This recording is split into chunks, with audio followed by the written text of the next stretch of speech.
Hello dear all, welcome back to my YouTube channel. So in this lecture we will discuss contributions of Paracelsus in detail. Paracelsus comes from Renaissance era from 15th to 16th century. Renaissance era is rebirth of science lasted from 15th to 16th century. Era of Paracelsus is considered from 1493 till 1541. We are discussing in detail the contributions of Paracelsus in the field of medicine in this lecture. Let's begin.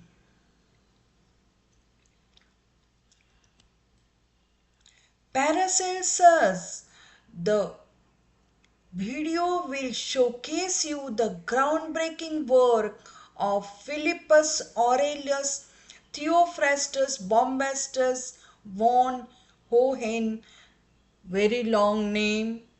He is known as Paracelsus.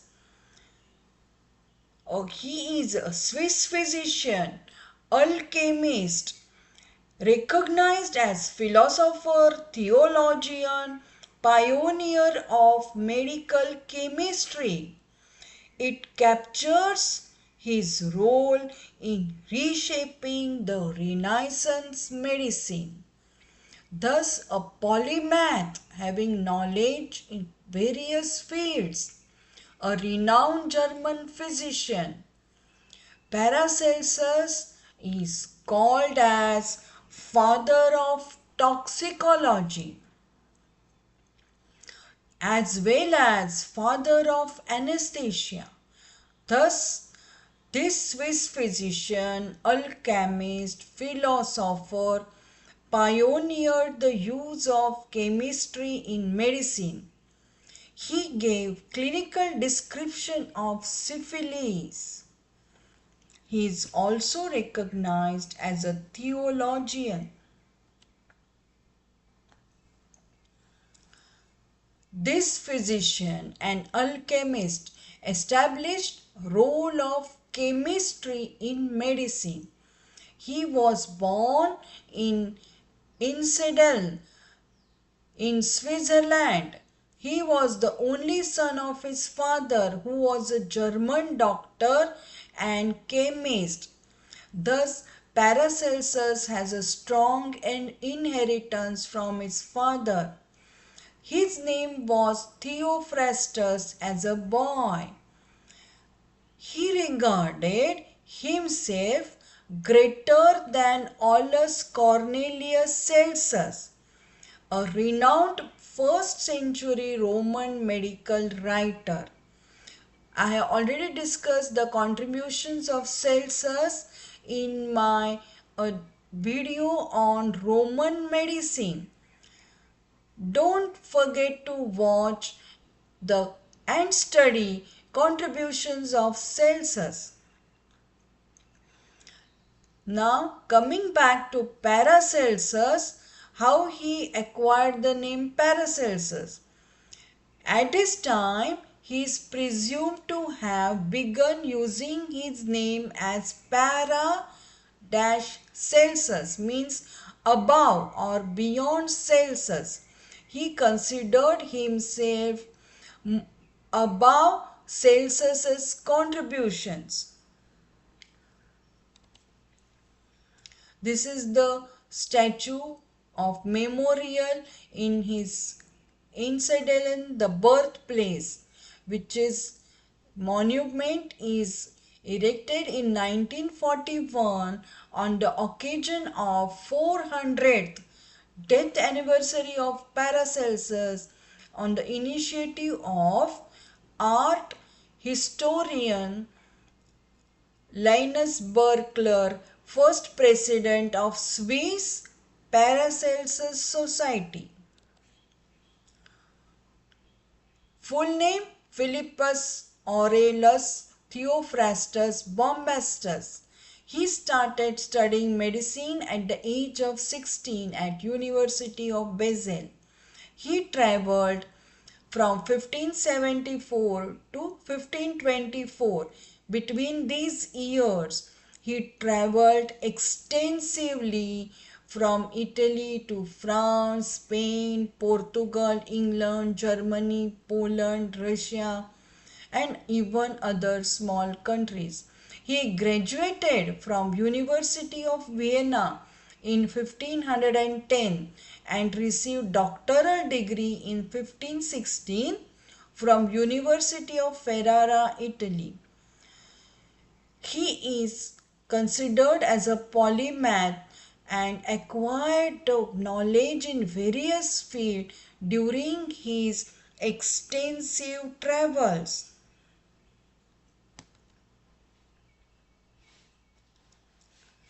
He boldly opposed Aristotle, Galen, and Avicenna. He was bold antagonist of Galen. In 1527, he burned the book of Avicenna, who was the Muslim prince of physician, and also the book of Galen was burnt. Rejected the supernatural theory that stars have influence on human body. He treated leprosy, cholera, and cancer. In 1527, he successfully treated leg infection of John Froben, a prominent publisher. He was town physician of Basel in 1527.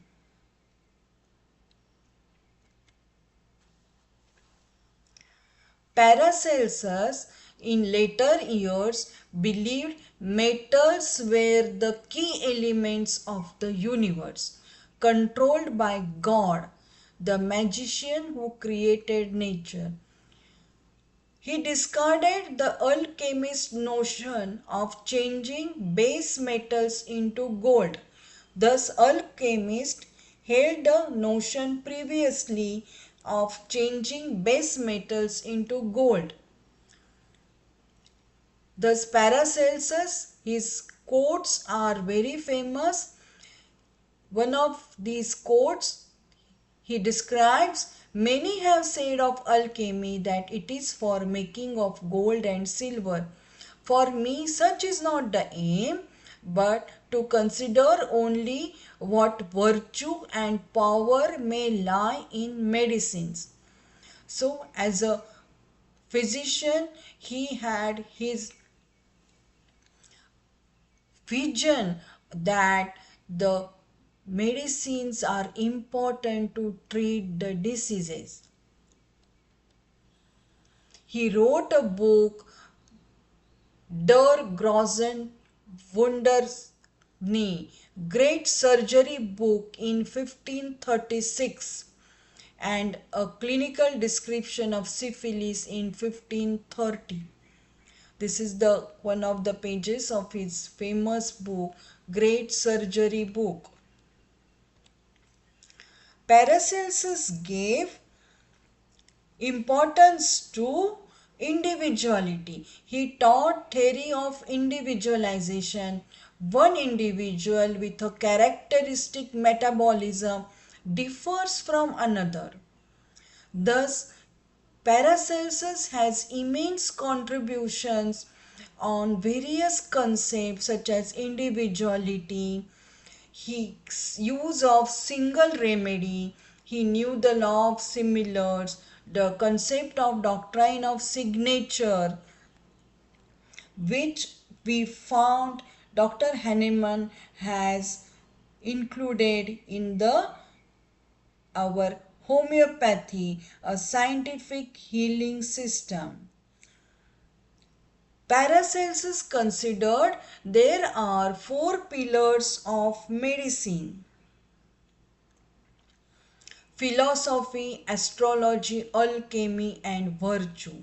So let's see further one by one. First is philosophy. He considered philosophy was mystical.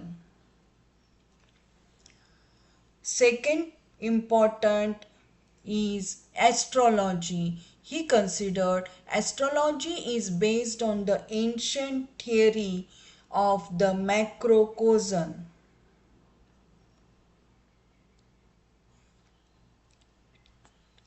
He was the first alchemist. For alchemy, he says each element, fire, water, earth, air, is divisible in three parts, that is salt, sulfur, and mercury. Sulfur burns, mercury becomes smoke, and salt becomes ash. He further said every action of the body depends upon the proportion of action of these properties. All diseases depend on result of maladjustment of these three, that is salt, sulfur and mercury.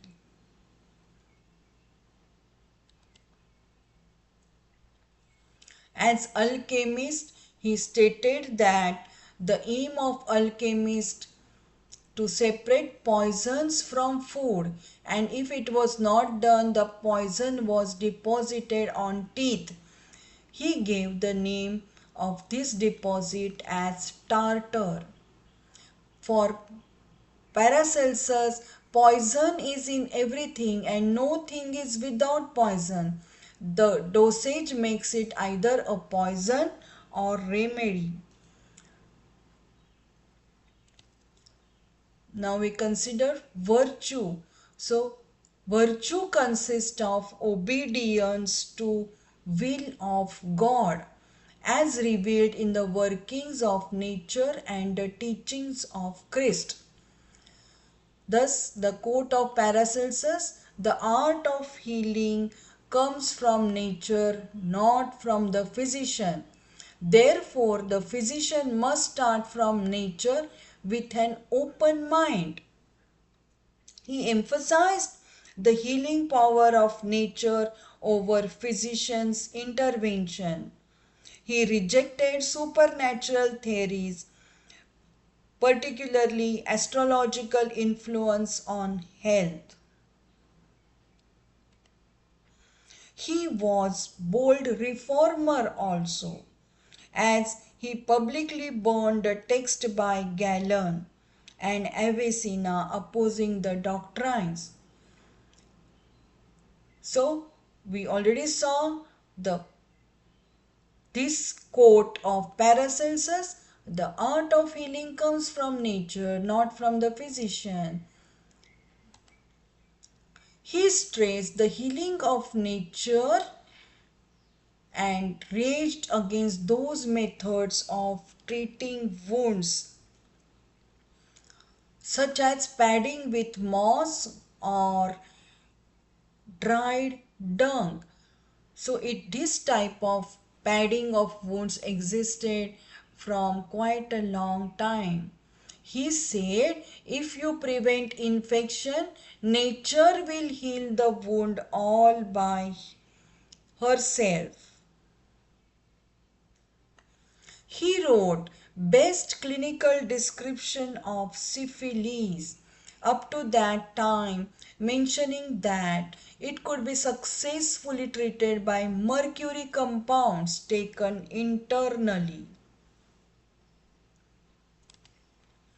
He was pioneer of the medical revolution of the Renaissance.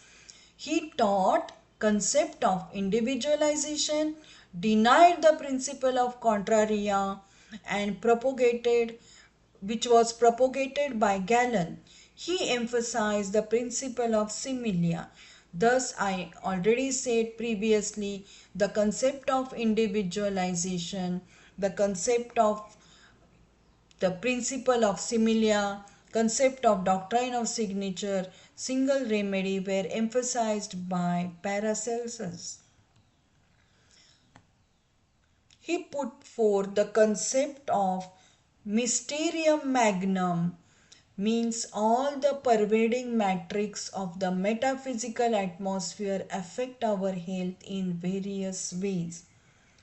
This is also is coming very close to Hahnemann's dynamic concept in homeopathy about health, disease, the presence of vital energy which regulates our health, disease, and also helps in cure. He advocated the use of single remedy and was against polypharmacy. Thus, various concepts in the Renaissance era given by Paracelsus later echoed in homeopathy, suggesting what makes a man ill also cures him.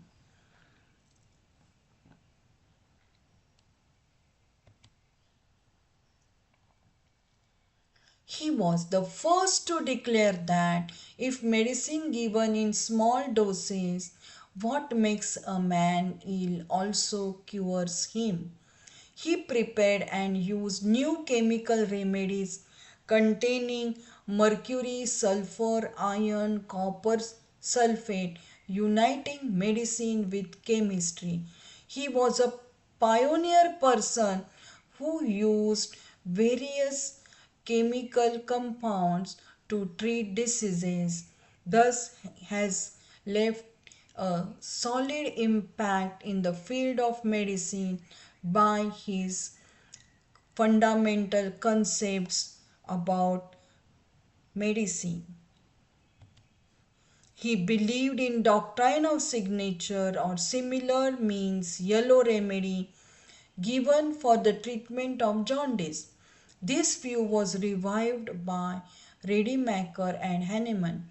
He is known as father of anesthesia as he described the anesthetic action of sulfuric ether on chickens and stated it quiets all the sufferings without any harm and relieves the pain.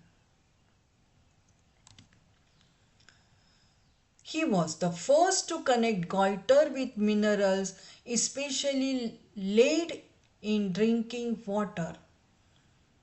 He contributed substantially to the rise of modern medicine, including psychiatric treatment. Thus, Paracelsus has left immortal impact in the field of medicine. His contributions are immense in the field of medicine.